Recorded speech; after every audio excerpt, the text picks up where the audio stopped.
با 90 سالگرد میلاد عمرشان تبریک و تهنیت میگویم.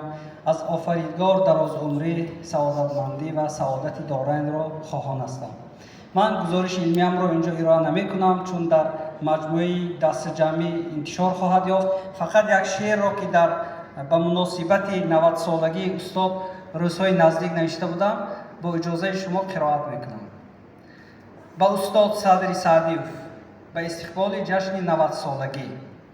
تو صدری علم و عرفانی، تو رمزی نیک مردانی، تو تمثالی سمرقندی و فخری ازبکستانی. سخنهایت نو و محکم، زلال و صاف چون شبنم، کلامت ساده و شیرین با سبکی خراسانی. تو از نسل فریدونی و همخونی سیاوشی، بر ریگستان هماغوشی و شاهی زنده را مانی.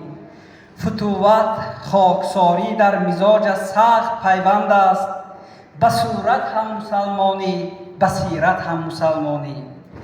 پیام از سوزنی داری، ملیحا را هواداری. مبارک باد ای استاد این فرهنگ انسانی. همیت آدمیت صد و توأم در سرشتی توست.